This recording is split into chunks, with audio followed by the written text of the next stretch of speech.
Carlo Ancelotti, the Don Carlo, has announced that he will become the Brazilian federation football का नया manager, the Brazilian national team का नया coach, starting from मई 25 मई तक Madrid में रहेगा बंदा। और 25 मई की रात को, देर रात को, वो ब्राज़ील जाने के लिए अपनी प्राइवेट जेट निकलेगा रियो दे जनेरो के लिए। Brazilian federation is a corrupted federation, हम सबको पता है। पॉलिटिक्स वहाँ पे टॉप लेवल है, वहाँ की पॉलिटिक्स तो रियल मैड्रिड और बार्सिलोना से भी ऊपर चलती।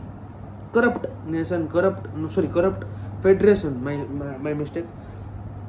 और उसको कोच करने वाले हैं हमारे कार्लो भाई साहब, जो कि मैनेजमेंट अच्छा करते हैं, जो कि पूरी तरह से ही is not a good manager with tactics, but he is very good manager with individual players. वो अपने इंडिविजुअल प्लेयर्स से टैलेंट निखारता है बंदा।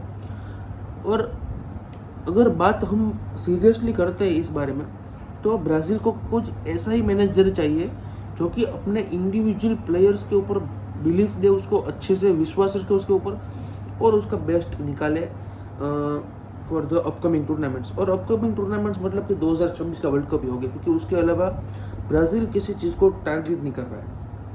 It is going to be very difficult for Carlo Ancelotti and his company कि भाई किस तरह से इस ब्राज़ील को वो टैकल करेंगे, किस तरह से वो अपने रिसोर्सेस लगाएंगे कि भाई ये इस टीम को फिर से back to the glory days ले जाए। क्योंकि भाई he has done this in the past. 10 साल के बाद रियल मैड्रिड को यूसीएल जीताने का काम कार्लो भाई साहब ने किया था, क्योंकि भाई he is one of the greatest manager of all time, no doubt about it. और अगर हम बात करते हैं रियल मैड्रिड की हिस्ट्री के बारे में, he is the best manager, not one of the best, he is the best manager of the Real Madrid history. 15 trophy जीत ली है आपके क्लब के लिए, और क्या चाहिए। बट इस सीज़न कुछ अच्छी बातचीत नहीं चली, इस सीज़न कुछ अच्छा नहीं हो पाया है रियल मैड्रिड के लिए और उनके फैंस के लिए। तो उनको सबको लगता है कि भाई it is not good with Carlo Ancelotti. But जो भी चीज़ उसने की है, आपको क्या लगता है कि इन 3-4 साल में उसने जो टीम अपने अराउंड बनाई है वो इजी थी बनाना? उसके पास डिफेंडर्स की कमी होती थी। 2021 में वो जो चैंपियंस लीग जीते, वो चैंपियंस लीग जीतने लायक टीम थी ही नहीं। 2022 में चैंपियंस लीग मैनचेस्टर सिटी की ही थी। But the right time substitution वो बंदा करता है। सबको लगता है कि भाई कमबैक रियल मैड्रिड कर रही है, बट अल्टीमेटली वो जो सब्स्टिट्यूशन कार्लो एंसेलोटी करते हैं, उसके आईब्रो ऐसा खड़ी हो जाती है। That changes the thing. और हम कितना भी मजाक कर दे, he is a good manager. वो बंदा चीज़ ऐसी पकड़ता है जहाँ पे आपको लगता है कि भाई क्रैक नहीं है, बट वो ऐसी क्रैक्स ढूंढता है टीम में, ऐसी जगह पे दरार ढूंढता है। You will be shocked when you come to know it. बंदा फुल फॉर्म में, उसने इंटरव्यू में भी कह दिया कि भाई 26 तारीख से मैं ब्राज़ील नेशनल टीम को कोच करूँगा, प्रीलिमिनरी स्क्वाड लिस्ट भी भेज देगा वो, ये सब बातचीत चल रही है। तो I think it is good for Brazil. और ब्राज़ील के फैंस, ब्राज़ील के players will be very happy hearing the news of Carlo Ancelotti joining Brazilian national team. क्योंकि उसके पहले डोरीवाल था, उसके पहले टोटी या फिर ऐसा कोई था मैनेजर, जो आई डोंट नो। बट डोरीवाल ने बहुत बड़े बड़े वादे किए थे, बहुत बड़े बड़े कि भाई 2026 वर्ल्ड कप में देखना हम क्या करते हैं, we will be in the final in the 2026 World Cup at America. बहुत सारे वादे किए थे, बट वादे को भुलाना ब्राज़ीलियन नेशनल टीम के फैंस सीख चुके हैं। क्योंकि भाई 4-1 की लॉस लास्ट टाइम जब अर्जेंटीना के सामने खेली थी ब्राज़ीलियन नेशनल टीम, तो 4-1 की लॉस के साथ आपको गुजरना पड़ा। और 4-1 की लॉस वो तो ठीक है, बट पूरी तरह से गेम को डोमिनेट किया था हमारी अर्जेंटीना नेशनल टीम ने। It is a disgraceful thing. क्योंकि भाई उसके पहले, उस मैच के पहले ब्राज़ीलियन टीम्स के प्लेयर्स ने हाइप बहुत ज़्यादा क्रिएट की थी कि भाई हम इस मैच को कोई भी तरह से जीतेंगे, इस तरह से उस तरह से कोई भी तरीके से हम इस मैच को जीतने वाले हैं। बट हार गए। और इसी चीज़ की कमी है, एटीट्यूड की कमी है, हार्ड वर्क सब कर रहे हैं, टैलेंट सब में, बट एटीट्यूड अगर वो मैच के लिए आप नहीं खेलते हो तब तक आप कुछ नहीं कर पा रहे हो, क्योंकि आप तब तक अपने के लिए खेल रहे हो, अपना अच्छा देख रहे हो टीम का। बट जब आप टीम के लिए नहीं खेलोगे, जब तक आप टीम के लिए अच्छा करने की कोशिश नहीं करोगे, तब तक आप एज अ टीम अच्छा नहीं कर पाओगे। इंडिविजुअली आप अच्छा कर पाओगे, बट एज अ टीम आप अच्छा करना नहीं सीख पाओगे। और यही आपको सिखाने आ रहे हैं the dadaji, the godfather, the Carlo, the don. क्योंकि भाई कोई भी as a Barcelona fan, I don't like Carlo Ancelotti at all, but I respect him for the work he has done at Real Madrid, at AC Milan, at Chelsea. बहुत अच्छा काम उस बंदे ने किया है। पीएसजी में अच्छा स्पेल नहीं था, आई नो दैट, और ब्राइटन में भी अच्छा स्पेल नहीं था, बट रियल मैड्रिड उसने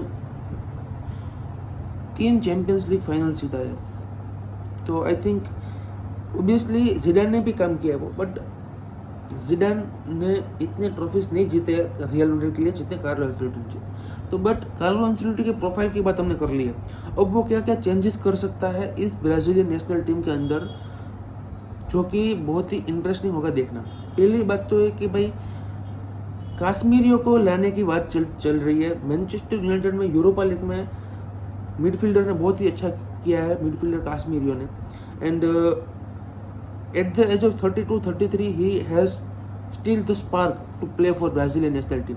और कार्लो एंसेलोटी और दोनों के बीच में अच्छे रिलेशंस भी है, और काश्मीरियो कार्लो के नीचे खेल भी चुका है और चैंपियंस लीग भी जीत चुका है। तो I think there will be no problem between them both too, दोनों एक दूसरे को जानते हैं अच्छी तरह से। तो आई थिंक काश्मीरियों का ब्राजीलियन नेशनल टीम में आना एक सेंस बनाता है, और क्योंकि रिसेंट फॉर्म को देखकर कि भाई वहाँ पे वो बंदा फिर से अच्छा खेलना स्टार्ट कर दिया है। यूरोपा लीग में बंदा अच्छा खेल रहा है, बिलबाओ के सामने दोनों ही लेग में अच्छा बंदे ने खेला है। तो I think Carlo Ancelotti will take care about it.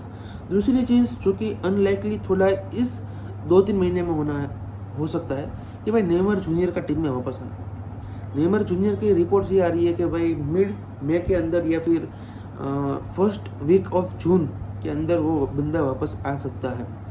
तो आई डोंट थिंक कि भाई नेमार जूनियर डायरेक्ट टीम में आकर स्टार्ट करेगा। अगर उसको टीम से कॉलअप भी आती है, नेशनल टीम से कॉलअप भी आती है, तो he will be there to help the team from the dressing room environment अच्छा करने के लिए। बट जून से ही बंदा खेलने लगेगा, I don't think. But Carlo Ancelotti ने क्या आइडियाज रखे हैं नेमार जूनियर के साथ, ऑब्वियसली बंदा फिट रहेगा तो वर्ल्ड कप खेलेगा, स्टार्ट भी कर सकता है, I don't know. But I think Neymar Junior is a very important part for Brazilian national team. और अगर बंदा इंजर्ड रहता है तो भी उसको नेशनल टीम से कॉल अप करना चाहिए to take care of the environment of national team. जिस तरह से अलाबा गया था यूरो में उसकी टीम को सपोर्ट करने के लिए, वहाँ पे कोच को सपोर्ट करने के लिए, ही हैज डन वेल। उसी तरह से आपको नेमार जूनियर को भी ब्राज़ील नेशनल टीम के ड्रेसिंग रूम में देखना चाहिए। जब तक वो इंजर्ड है तब तक फिर से वो फिट हो जाएगा, he will be ready to play, he will start, and obviously he is one of the greatest players to ever play the football. तो आई थिंक वहाँ पे कोई डाउट नहीं है। अब तीसरी चीज़ इज कि भाई मिडफील्डर्स उनके बहुत दिक्कत वाले, उनके पास कोई अच्छा मिडफील्डर नहीं है जो कि एक अच्छा विजन आपको प्रोवाइड करे, अच्छा टेक्निकल एबिलिटी उसके पास हो। ब्रूनो गुमारेस है उनके पास, जोलिंटन है उनके पास, एडरसन है, बट ऐसा कोई आपको मिडफील्डर नहीं देखने को मिल सकता जहाँ पे वो टेक्निकलिटी में अच्छा हो। डगलस लुइस है बट वो बंदा कंसिस्टेंट नहीं है, यूवेंटस के लिए खेलता है, ये सब वो सब I know, but Douglas Luiz is not a consistent player मेरे हिसाब से। तो आई थिंक वहाँ पे बातचीत सब चेंज होगी।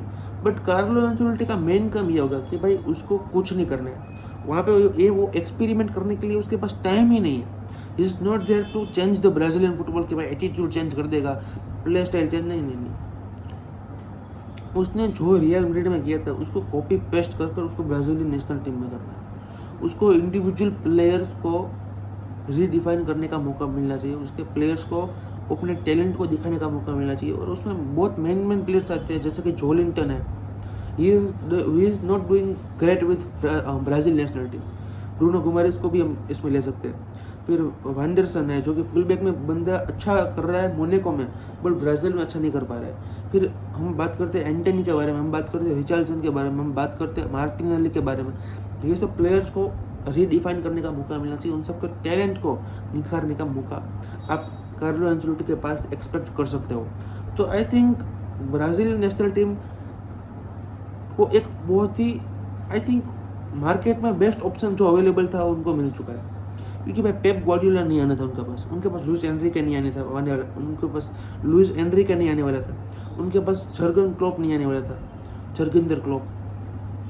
तो आई थिंक उनके पास बेस्ट ऑप्शन कार्लो एंचेलोटी के रूप में था, क्योंकि ऑब्वियसली अगर Brazilian national team fall off करती या ना करती, Ancelotti was going to leave. और उसके पास सऊदी अरेबिया से भी ऑफर आया था और उसमें ज़्यादा पैसे भी थे, but he choose Brazilian national team को कोच करना, क्योंकि भाई वर्ल्ड कप एंड वर्ल्ड, और सऊदी अरेबिया को तो 2 साल बाद भी सऊदी अरेबियन क्लब्स को तो वो 2 साल बाद भी कोच कर सकता है, he can earn a lot of money there. But World Cup अगले साल था, ब्राज़ीलियन नेशनल टीम को कोच करना था, तो ये has choose to coach Brazil. उसके पास रफीनिया होगा, जो कि it is going to be unbelievable. Raphinha, Vinicius Junior, Rodrygo, Endrick, पीछे आपके पास एडरसन होगा, आपके पास डगलस लुइस, आपके पास ब्रूनो गुमारेस, वेलिंगटन होंगे, तो it is going to be Casemiro होगा। और पीछे अगर गैब्रियल मैगेलहाइस अगर इंजरी से वापस आ जाता है तो it is going to be good. Bremer, जो कि जुवेंटस का आपका डिफेंडर है, और मार्किनियोस भी है वहाँ पे। तो I think it is a good team, but अगर अच्छी तरह से मैनेज होगा तो बहुत ही अच्छी तरह से आपको रिजल्ट भी मिल सकता है। एक साल में it is going to be difficult, but it is not impossible. And Carlo Ancelotti has proven it in the past कि इट इज़ नॉट इम्पॉसिबल। मिलते हैं नेक्स्ट वीडियो में, तब तक के लिए टेक केयर।